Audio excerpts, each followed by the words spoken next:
20XX, the Age of Heroes.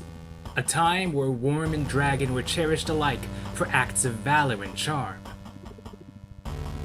Those most beloved were immortalized in a shrine dubbed the Hall of Heroes. It was a time of great deeds. But the year is now 21XX. The Hall of Heroes echoes with age. No one has been inducted for 100 years. The old heroes are becoming myth, content to live off the fame of their past glories. It is time they were exposed for what they have become. Time the world remembered what a true hero looks like. It is time for someone to wipe the slate clean. He's not the only one who believes in out with the old. This is Rin. She's got a big arsenal and big dreams of becoming the greatest hero of all time. So, let's get bleeding.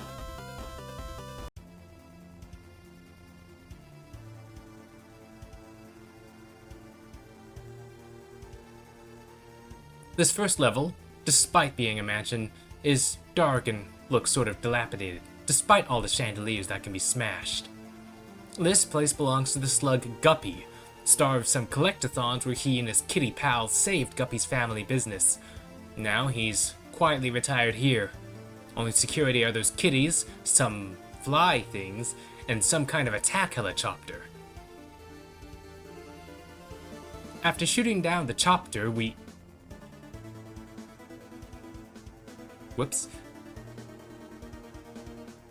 Anyway, then we confront Guppy, who...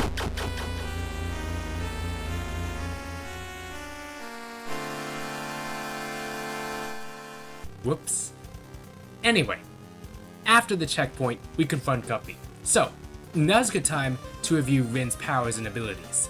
Rin is able to move, jump, shoot, in all directions, slow time, and dash in the air up to 3 times. Meaning that, in skilled hands, she can dodge through even relatively tight clusters of bullets. My hands are sadly rather inept, as you might have already gathered from this footage. Her arsenal starts to humble 2 weapons, dual pistols and a rocket launcher. The pistols are weak but fast, good for shooting some projectiles, shooting through groups of weak foes, and providing a steady stream of damage. The rocket launcher is the opposite, firing slower-moving rockets that deal more damage to several targets in a small radius. Guppy himself isn't super dangerous, only possessing a few attacks where he rushes Rin, and as he takes damage, eventually breaking into smaller bits. And it's not long before the last piece of himself gets destroyed.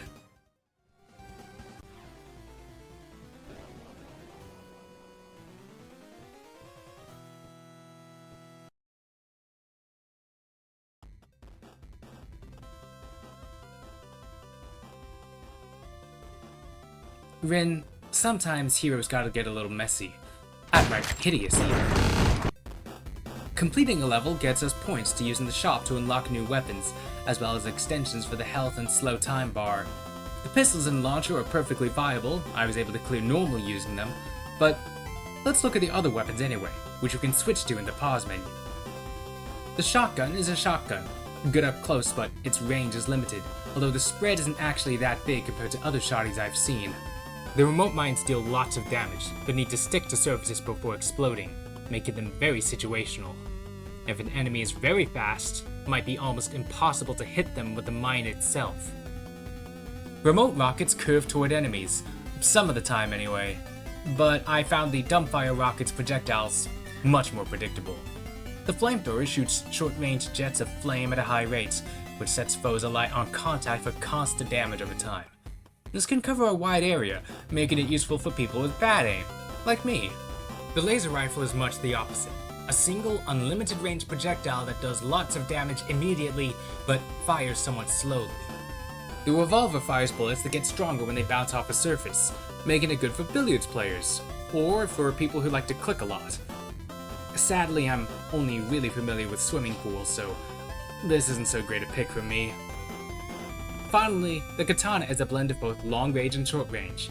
Its slash is able to reflect some projectiles to the correct timing, although a brief cooldown and limited sweep mean it can't protect Rin against everything. That said, I would take an entire game focused on deflecting bullets. Our next mission takes us deeper.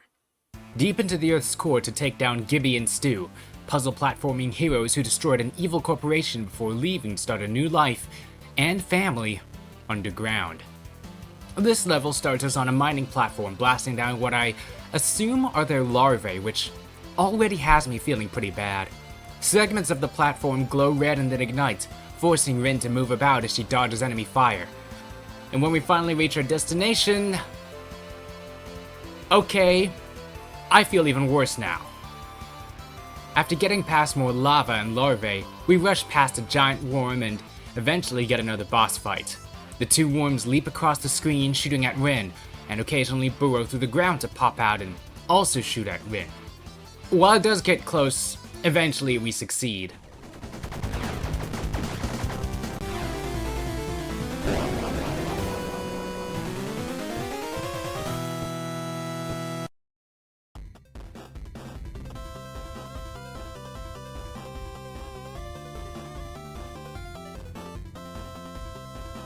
Well, we did see someone with ambitions similar to Rin's in the intro. Our next fight is a robot, White, star of another platformer who saved humanity from a rogue AI, but secluded himself at the top of a skyscraper after his creator passed.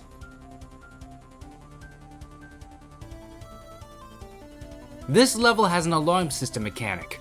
Instead of damaging the player directly, these laser beams set off alarms that bring in a whole horde of robotic visitors. As we take an elevator up, a spider bot attacks, but we shoot it off without much problems. Its attack patterns are, in many ways, very similar to the Helichopter.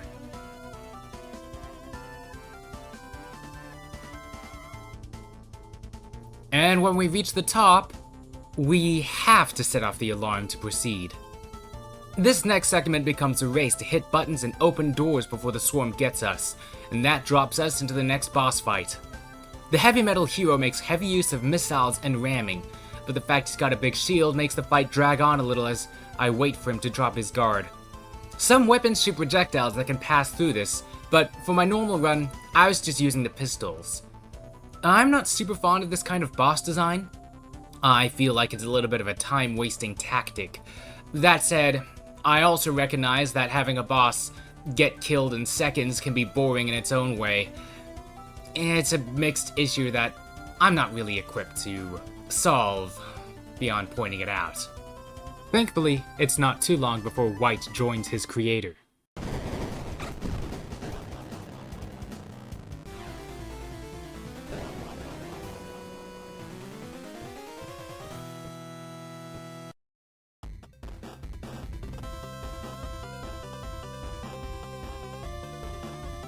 I think Rin's ideas of what robots are and do are stuck in the 90s.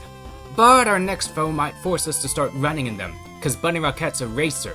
She would enter illegal racing circuits to give the prize money to charities. It seems that's starting to change though, as she's been keeping the money from her recent races more to herself.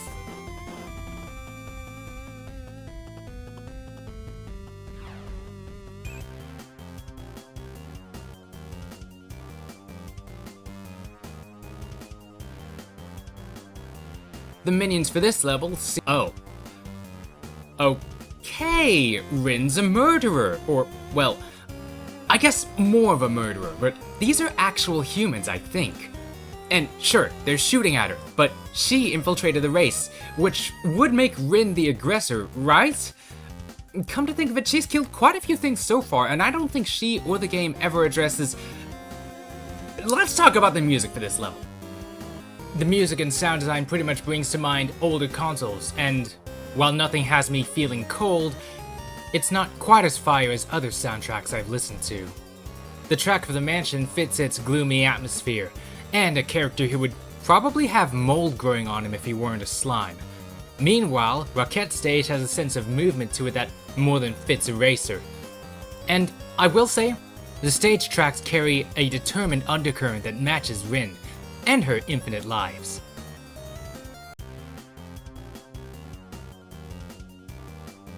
Anyway, after taking down some kind of mantis bot, these things are becoming a real nuisance. We murder our way to the front of the train and finally face down Rockette. Naturally, she tries to use her speed against us, darting around shooting bullets, sometimes trying to run us over with a custom vehicle. But, like the others, we take her down.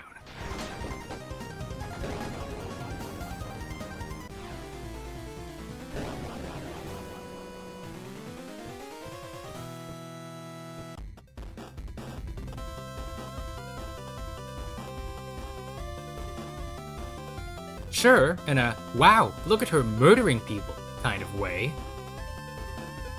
Hang on, what? Turns out this is just some kind of collection of alien hive mind blobs that once protected the Earth and now are just trying to find a way home. This stage involves infiltrating the underground lab, fighting blobs and getting past dangerous laser defense systems until another one of these things. At least this boss fight isn't so bad. The lead up to it kind of showcases its special projectiles that shrink when shot.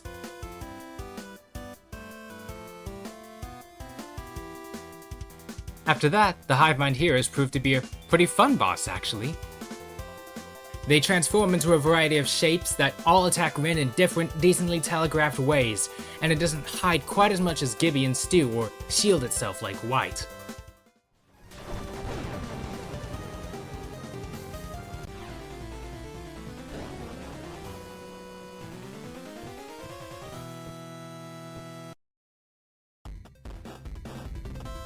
Anyway, after Rin kills the army, there's one last hero, the dragon.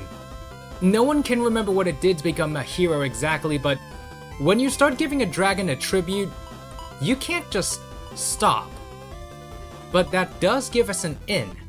Most weapons would just reflect off this creature's scaly exterior, so instead,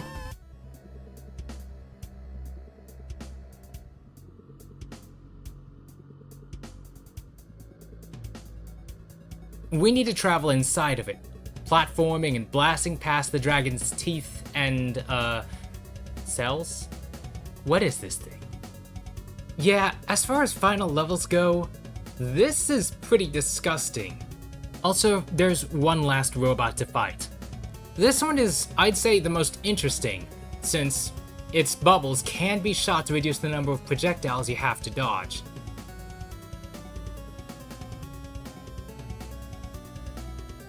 After the shootout, Rin runs across the dragon's heart. This boss fight demands that Rin avoid gunfire from turrets and also push back a pair of spiked walls.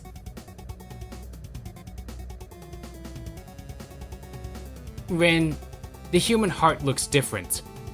For a start, I don't think there's turrets or crushing jaws. Thankfully, Rin's lack of biological knowledge doesn't stop us from destroying the dragon's heart.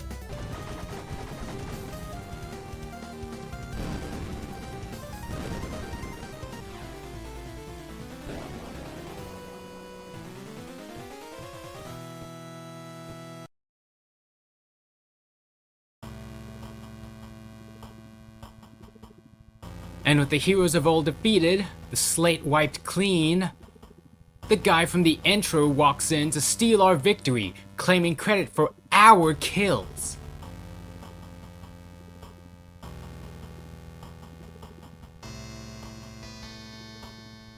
Rin's not sharing her title with some underhanded thief.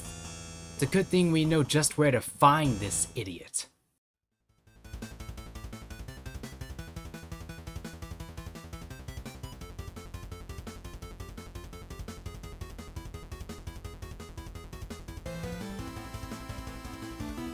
The Hall of Heroes has been filled with robot versions of foes from each stage, but we've seen the real thing before.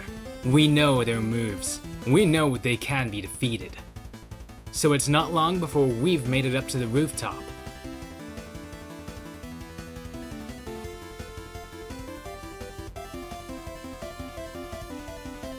At the rooftop, the idiot's press conference is going poorly. Turns out, if you kill like 6 heroes, or claim the credit for doing so, people treat you like you've killed 6 heroes. Rin's standing away from the mic, so all they can see is an angry woman trying to stop this self-proclaimed hero killer. During the argument, the fourth wall gets broken.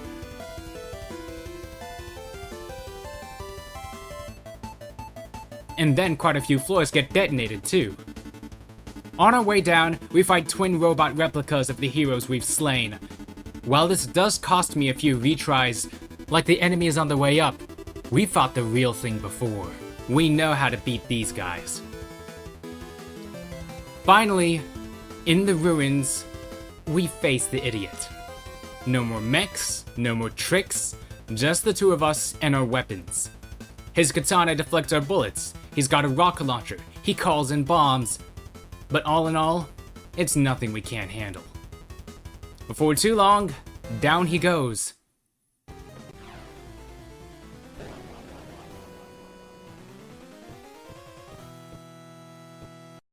Rin's earned the world's love after defeating the rival. Let's hope she keeps mum about the whole killing the old heroes thing. She thanks us for helping her fulfill her dreams, before encouraging us to chase our own.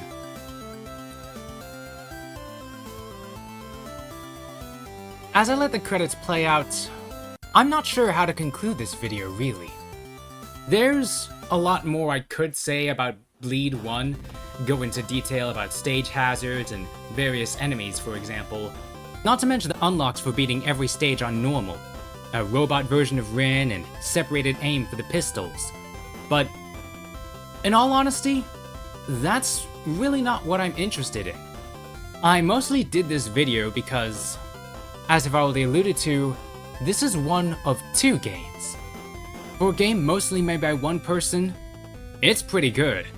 But Bleed 2 takes things to the next level in every way imaginable.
Despite all the murders, it's been a pleasure to know you, Rin.